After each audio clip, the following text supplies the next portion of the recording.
को सीधा लिए चलते हैं मुंबई, जहां पर मुख्यमंत्री डॉक्टर मोहन यादव लाइव हैं। देश की आर्थिक राजधानी मुंबई के आप सब मित्रों, आपको सबको प्रणाम करता हूं, आपका अभिनंदन करता हूं। बदलते दौर में अपने सबकी आंखों के सामने यशस्वी प्रधानमंत्री के नेतृत्व में देश ने कैसी करवट ली है, हम सब देख रहे हैं। आप सब तो वो दौर से अपने अपने व्यापार व्यवसाय को लेकर के आ रहे हैं जहां कई चुनौतियां भी थी, कई प्रकार के झंझावातों के बीच भी आपकी उद्यमशीलता के बलबूते पर आपने अपने अपने मुकाम को हासिल किया है। क्योंकि ये बात सही है कि देश के अंदर परिस्थितियां, देश के अंदर की उद्यमशीलता, आपकी जिजीविसा वो कभी कम नहीं रही। इसीलिए आज नहीं, हजारों साल से भारत की पहचान सब प्रकार से एक प्रगतिशील देश के नाते से रहती आई थी। इसलिए वो हमारी अच्छाई भी कभी कभी, जैसे ज्यादा मीठा भी कहीं ना कहीं तकलीफ दे जाता है, तो विनम्रता, सरलता, सज्जनता, सबको लेके चलने का भाव, सरलता से किसी को भी अपनी सारी व्यवस्थाओं के सूत्र दे देने के परिणाम दुष्परिणाम में कैसे बदलते हैं। दुनिया के अंदर कोई देश इस सारी बातों का शिकार हुआ तो दुर्भाग्य से हमारा भारत हुआ है, जहां समुद्र तट के बंदरगाह भी जो विकास के पर्याय होते हैं वो हमारे को गुलामी के रास्ते पे ले गए। अतीत के क्रम में 200-300 साल पुरानी बात है, लेकिन आज बदला है समय। हमारे बंदरगाह भी सुरक्षित है, हमारे समुद्र भी विशाल लहर लेते हुए दुनिया के सभी महासागरों की तरफ कदम बढ़ाते हुए, आज दुनिया का कौन सा ऐसा मंच है जहां मोदी जी जाए और आनंद नहीं आए। ये आज बदलते दौर का भारत, इसका एहसास हम सबको हो रहा है। और कितने सेक्टर खोल दिए माननीय मोदी जी ने। कोई एक सेक्टर हो तो बात समझ में आती, अभी तो ये डिसाइड करना मुश्किल है कि अब हम कौन कौन से सेक्टर में जाएं। रहेजा जी से मैं पूछ रहा था कि कौन कौन से सेक्टर में हो, तो आपने कहा आईटी से लगा कर रियल एस्टेट तक, और अब तो आने वाले समय में हमारे रक्षा उत्पादनों के लेकर के कितनी प्रकार की संभावना कहां कहां से खुल रही है। और ये प्रत्येक क्षेत्र हमको अपने कामों को बढ़ाने के लिए बुला रहे हैं। मैं मध्य प्रदेश के संदर्भ में भी बोलना चाहूंगा। आज बदलते दौर में ये हमारे लिए गया जमाना कि हमारे पास केवल कहीं अपना बंदरगाह हो तो व्यापार व्यवसाय करेंगे। अब तो एयर कार्गो का जमाना आ गया है, और मध्य प्रदेश अपने सभी प्रकार की नीतियों के बलबूते पर व्यापार व्यवसाय को बढ़ाने के लिए जो जरूरी है, ऐसी 18 प्रकार की नीतियां हमारे पीएस ने अभी आपके सामने रखी है। और जो सरलता से करने वाली बातें हैं, कई प्रकार की अच्छी बातें, जैसे हमारे पास सबसे बड़ा लैंड बैंक भी है, और लैंड बैंक के साथ बिजली भी सरप्लस है। मुझे इस बात की प्रसन्नता कि पूरे देश के अंदर सबसे सस्ती बिजली कहीं से वो दे रहे हैं तो मध्य प्रदेश से दे रहे हैं। हमें इस बात का आनंद भी है। इस बात के लिए एक बड़ा भविष्य की संभावना वाला सेक्टर है। और उतरे ही नहीं, उसके साथ साथ आईटी का सेक्टर, रियल एस्टेट में भी इंदौर मेट्रोपॉलिटन हमने बनाया, भोपाल मेट्रोपॉलिटन बनाया, जबलपुर ग्वालियर तो हम कर ही रहे हैं। इसके साथ साथ आईटी के सेक्टर से लगा करके हेल्थ सेक्टर, हेल्थ अभी सन फार्मा के माननीय संघवी जी ने तो बताया ही है। हमारे medical device park Vikram Udyogpuri Ujjain, और उससे लगे हुए जहां जहां भी हम अपने इंडस्ट्रियल पार्क खोल रहे हैं तो सबसे तेज गति से निवेश आ रहा है। क्योंकि हमारी सरलीकृत व्यवस्था एक तरह से बिजनेस को अनुकूल बनाने के लिए वो सारी बातें, मूल रूप से मैंने अपने मंत्रालय के सब काम तो सबको बांटे हैं, लेकिन आज मोदी जी के नेतृत्व में भारत अगर चौथी अर्थव्यवस्था से तीसरी तरफ जा रहा है और भविष्य के 47 की तरफ बढ़ना पड़ेगा, तो सभी राज्य सरकारों को कमर कस के आगे आना पड़ेगा। तो हमने भी कहा सब विभाग दे सकता हूं, लेकिन उद्योग विभाग मुख्यमंत्री रखेगा ताकि सरलता से काम कर सके, उसमें संवाद हो सके। क्योंकि जब हम अच्छा काम करने जाएंगे तो एक अवसरों को, ये बात सही है कि उद्योगपति अपने व्यापार व्यवसाय को बढ़ाना चाहते हैं, लेकिन बढ़ाने के साथ वो सुव्यवस्था भी चाहते हैं। अव्यवस्था से व्यापार नहीं बढ़ता है, अव्यवस्था से परेशानी बढ़ती है।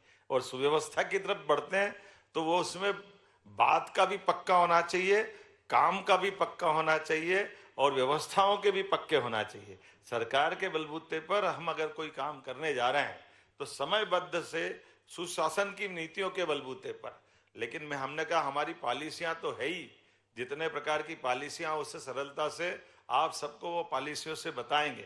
लेकिन उससे बढ़कर के भी हमारे पास अगर अपना निवेश हमारे सम्मान के साथ आता है तो सीसीआईपी की हमारी बैठक हर 15 दिन में हम करते हैं। और मुख्यमंत्री आपके साथ में इसीलिए बात कर रहे हैं कि आपके व्यापार व्यवसाय के साथ मध्य प्रदेश के अंदर भविष्य में जिस प्रकार से हमने अतीत के भी पिछले 2 साल से लगातार हमने अपने पूरे प्रदेश के अंदर की एक एक कमिश्नरी हेडक्वार्टर पर इंडस्ट्रियल बेल्ट को ला करके सब प्रकार की संभावना पे काम कर रहे हैं। वैसे तो दिलीप जी बताएंगे, देवास जैसा छोटा सा स्थान मुझे लगता है 1 लाख की आबादी का भी नहीं था जब आपने अपना काम खोला होगा, लेकिन आज देवास मेट्रोपॉलिटन में आ गया है। आपके ये जो बदलते दौर के समय में मध्य प्रदेश जो बदल रहा है, हमारे पास सभी प्रकार की संभावना के साथ चलने का जो अभी वर्तमान का समय चल रहा है।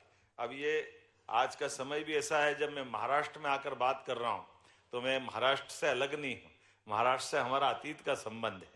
हमको मालूम महाराज शिवाजी ने अगर अपना विजय अभियान प्रारंभ किया तो हमें गर्व है। होलकर, सिंधिया, गायकवाड़, पंवार, ये पूरा हमारा एक अलग अतीत का गौरवशाली पृष्ठ है।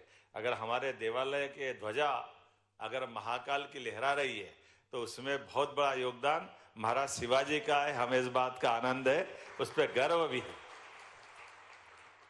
उस चुनौतीपूर्ण काल में भी बहुत दम से अलग अलग प्रकार से कठिन काल भली होगा, लेकिन हमारी सामर्थ्य के बलबूते पर देश के कई राज्यों ने अपनी पहचान बनाई, उसमें से मध्य प्रदेश भी एक है। तो जब मैं आपसे कोई बात कर रहा हूं तो महाराष्ट्र के अंदर आज एक तरफ महाराज शिवाजी का, छत्रपति जी का हमारा योगदान दिखाई देता है, तो हमारे यहाँ विक्रमादित्य से लगा के राजा भोज का संबंध भी दिखाई देता है। ये दोनों काल उस नाते से भी जाने जाते हैं कि सुशासन की मिसाल, लोकतंत्र की मिसाल, वीरता की, दानशीलता की, उद्यमशीलता की, पराक्रम की, पौरुष की, यश की, कीर्ति की, प्रसिद्धि की, सारी चीजों को अगर किसी एक व्यक्ति में देखना चाहो तो 2000 साल पहले के विक्रमादित्य में वो सब देख सकते हैं। हमें गर्व है कि वो हमारे राज्य के गौरव है, जिनके कारण से आज भी लोग विक्रमादित्य की उन सारे गुणों को जान करके उनसे सीखना चाहते हैं। और आज का युग, जैसे मैंने पहले भी कहा है कि जब मैं आपसे बात कर रहा हूं तो हम इतना ही कहने आए कि आप महाराष्ट्र में भी काम बढ़ाइए, अच्छा काम करिए, लेकिन मध्य प्रदेश भी आप उसका ही भाई है, जोड़ीदार प्रदेश है मध्य प्रदेश, दोनों में कोई अंतर नहीं। आप मध्य प्रदेश में भी महाराष्ट्र जैसे एहसास पाएंगे। मैं आप सबको निमंत्रित करने आया हूं, पुनः आपका वंदन करता हूं, अभिनंदन करता हूं। बहुत बहुत धन्यवाद। भारत माता की जय। एमपी के विकास के मुख्य शिल्पकार, एमपी के उज्जवल भविष्य के आधार, माननीय महोदय जी, एक बार फिर से बहुत बहुत धन्यवाद। आपके प्रेरणादायी अन्मया से इंक्लूसिव विचारों से आज हम सभी अभिभूत हैं। इस शानदार कार्यक्रम के समापन की ओर बढ़ते हुए धन्यवाद ज्ञापन के लिए मैं आमंत्रित करना चाहूंगी Shri Ravikant Kapoor, vice president FIEO. So please.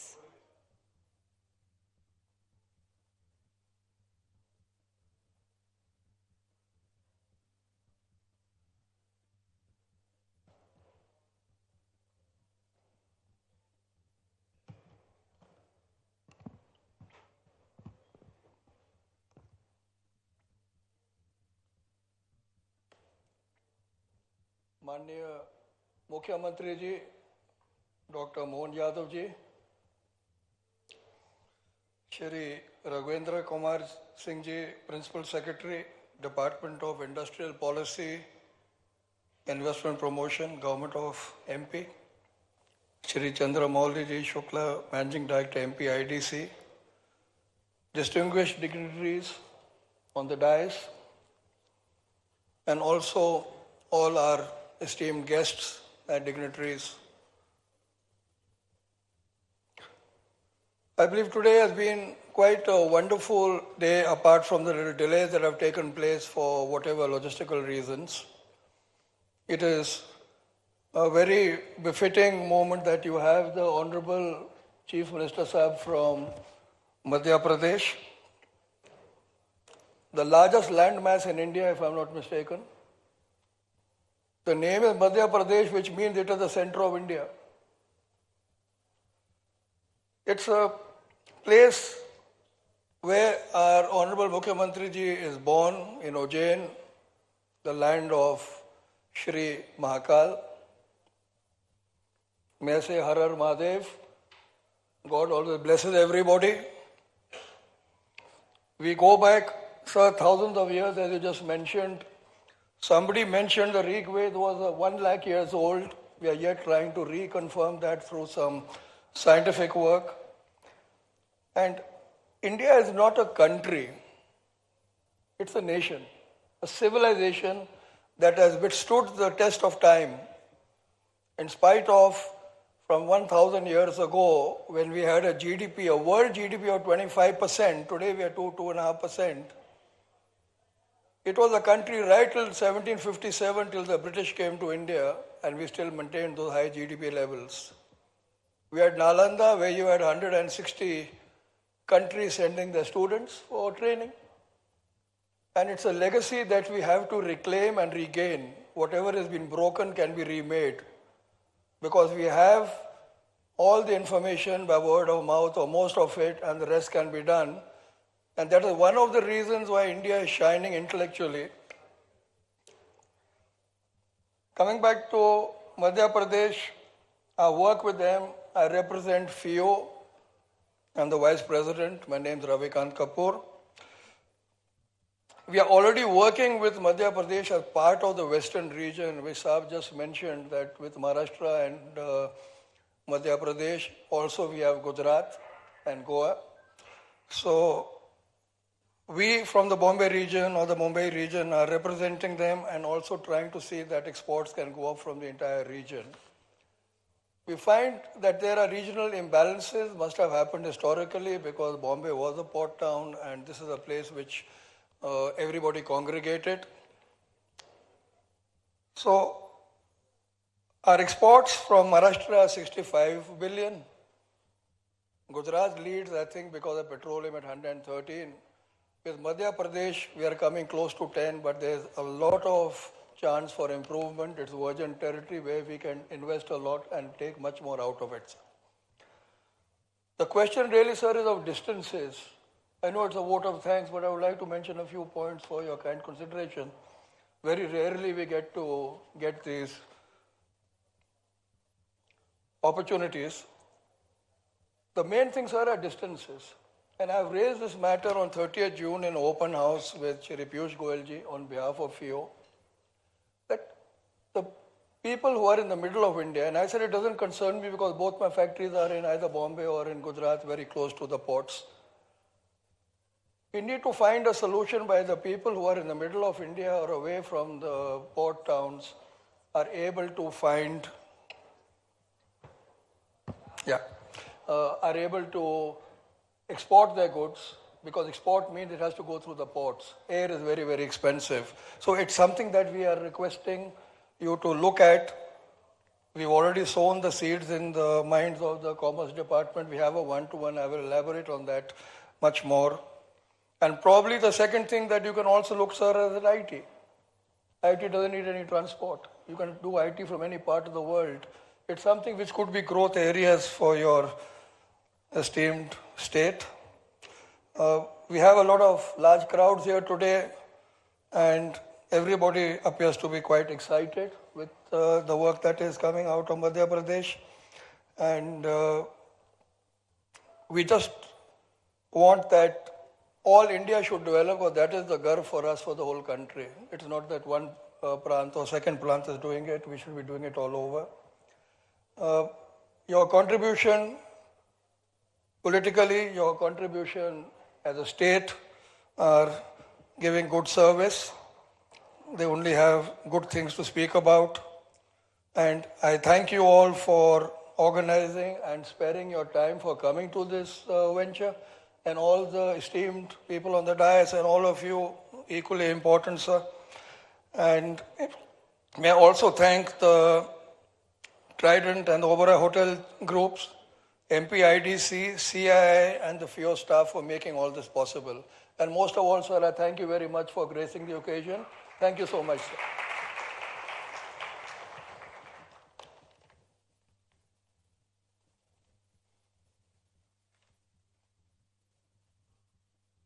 Indeed, they say that the attitude of gratitude is the best attitude to have. एक बार फिर से माननीय मुख्यमंत्री महोदय और मंच पर उपस्थित आप सभी महानुभावों को हृदय से धन्यवाद इस कार्यक्रम को सफल बनाने के लिए. Thank you from the hearty heart of Madhya Pradesh. We would now like to request the investors who have the prefixed one-on-one meetings with the Honorable CM to please make their way after the Honorable Minister has left the auditorium. सारी चीज़ों का लाभ हमारे उपभोक्ताओं के साथ निवेशकों को भी दे सकते हैं.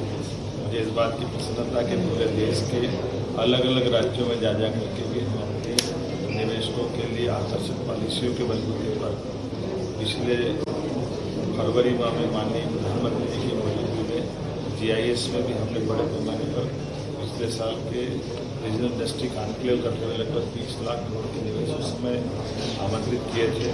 उसके बाद से भी हमारा पूरा वर्ष 2025 का रोजगार और उद्योग वर्ष के रूप में घोषित किया था. 3 दिन पहले मैं गुवाहाटी था और आज जब मैं मुंबई आया हूँ, यहाँ हमने अपने इस सेशन में कई सारे निवेशकों ने लगभग 50,000 करोड़ के निवेशकों की मध्य प्रदेश के साथ जुड़ने की अपनी संभावना बताई. जिसको हमने MOU किए हैं. उम्मीद कर रहे हैं कि वो सारे निवेशक जो मध्य प्रदेश में भी काम करना चाहते हैं, महाराष्ट्र में भी काम करें. हम दोनों राज्य आपस में मिलजुल करके कई हमारे साझा संबंध भी महाराज शिवाजी उनके बाद से लगा करके हमारे लिए बड़े बड़े राजघराने से महाराष्ट्र से आकर के सिंधिया, होलकर, गायकवाड़ हुआ, हमारा अतीत का महाराज शिवाजी से लगा कर राजा भोज और विक्रमादित्य काल का का बहुत गौरवशाली संबंध है. मैं उम्मीद करता हूँ कि जिस प्रकार से निवेशकों ने मध्य प्रदेश में रुचि दिखाई है, मैं मध्य प्रदेश सरकार की ओर से भी उनका स्वागत करता हूँ. और ये हमारा साझा संबंध यशस्वी प्रधानमंत्री के नेतृत्व में हमारा राज्य भी आगे बढ़े, महाराष्ट्र भी आगे बढ़े और कुल मिला के यशस्वी प्रधानमंत्री के नेतृत्व में देश आगे बढ़े. माननीय प्रधानमंत्री जी की प्रेरणा से लगातार हम इस प्रकार के कामों को प्रोत्साहन दे रहे हैं और उम्मीद करेंगे इस क्रम को और आगे जारी रखें. सर, डिफेंस मैन्युफैक्चरिंग सेक्टर को आप इस तरीके से देखते हैं क्योंकि उसमें संभावनाएं कम लगती हैं. डिफेंस में भी हमारे यहाँ डिफेंस कॉरिडोर टाइप बना है. हमारे यहाँ जबलपुर बहुत अच्छा डिफेंस, सागर, महू, ये हमारे एक तरह से मेट्रोपॉलिटन सिटी के हिस्से भी हैं. मैं एक सभी सेक्टर में समझता हूँ. सर, जिस प्रकार से प्रधानमंत्री आज मुंबई में थे 2 देश दौरे पे, वहीं यूके के प्रधानमंत्री मुंबई में थे. कह सकते हैं देश में अपने इंडिया में दोनों मुलाकात हुई है. कितना इंपॉर्टेंट मुलाकात को देखते हैं कि आप इंपॉर्टेंट सेक्टर, बिजनेस सेक्टर में इंपॉर्टेंट काफी प्रधानमंत्री जहाँ जाते हैं वहाँ वो सारी संभावना अपने आप आती है. और उन्होंने दिखा दिया कि 10 साल 11 साल के समय में इस प्रकार से देश 11वें नंबर से 4थी अर्थव्यवस्था से 3री अर्थव्यवस्था की तरफ बढ़ रहा है.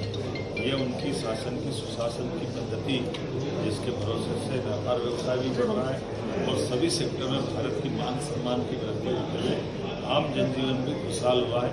मेरी अपनी ओर से पुनः हमारे राज्य के मुख्यमंत्री माननीय देवेंद्र फडणवीस जी और हमारी महाराष्ट्र की जनता को सबको हार्दिक प्रणाम भी और उम्मीद करेंगे हमारे राज्य महाराष्ट्र और मध्य प्रदेश के संबंध इस प्रोजेक्ट के बाद और मजबूत होंगे. बहुत धन्यवाद.